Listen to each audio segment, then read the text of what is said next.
কুষ্টিয়া জামে মসজিদ সহ সকলেই চাচ্ছে যে এই খুনি ইত্যাদিদেরকে শুধু কেন্দ্রীয় জামে মসজিদ না, সকল কুষ্টিয়া মসজিদ থেকে তাদেরকে বের করে দেওয়া হয়।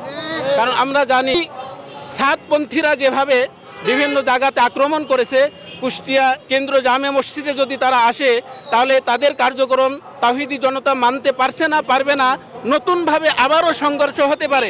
এই জন্য আমাদের দাবি শুধু কুষ্টিয়া জামে মসজিদ নয়, সকল মসজিদ থেকে যেন তাদেরকে বের করা হয়, তাদেরকে যেন প্রবেশ করতে অনুমতি না দেওয়া হয়। তার কাছে যে আমল হয় সেইটা করে, কিন্তু আমাদের এখানকার তাওহীদি যারা মুসল্লি তারা এইটার ব্যাপারে খুব ঘোর আপত্তি করেছে। এই কারণে যে এটা আমরা মানব না, যেটা মার্কাসে যেমন প্রায় সমস্যা হয়, আর আমাদের এটা শান্তিপ্রিয় জায়গা, আর এখানে কেন্দ্রীয় মসজিদ হওয়ার কারণে বেশিরভাগ লোক সবসময় নামাজ পড়ে। তো সেই হিসাবে তারা যদি এই সমস্ত কার্যক্রম চালাতে থাকে আর এ ব্যাপারে ডিসি সাহেব এই কমিটির সাথে বা সাধারণ মুসল্লিদের সাথে কোনো আলাপ আলোচনা করে নাই, উনি একক সিদ্ধান্ত ওনার ঘরে বসে একক সিদ্ধান্ত দিয়ে দিয়েছে। আমাদের এখানকার মুসল্লিরা আমরা এটা মানতে রাজি না।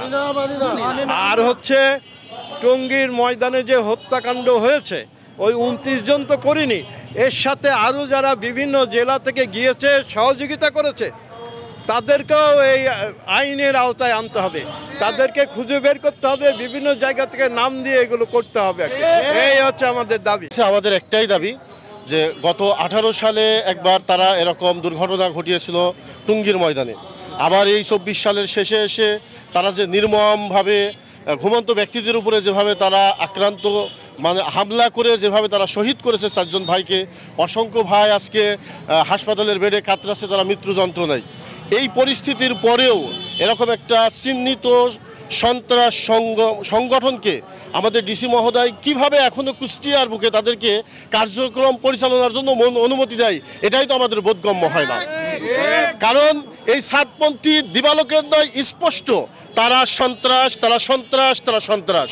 সুতরাং এদেরকে শুধু কোনো মসজিদে এমন নয়, পুরো বাংলাদেশ সহ কুষ্টিয়াতে কোনোভাবেই তাদের কোনো কার্যক্রম করার অনুমতি তো দূরের কথা, তাদেরকে নিষিদ্ধ করতে হবে এবং তাদেরকে বিচারের আওতায় এনে তাদের উপযুক্ত শাস্তির ব্যবস্থা করতে হবে। আমাদের কুষ্টিয়া থেকে যে সমস্ত ব্যক্তিরা টঙ্গীর ময়দানে এই রাত্রে গিয়েছিল, উল্লেখযোগ্য ব্যক্তিদের নাম আপনারা জানেন।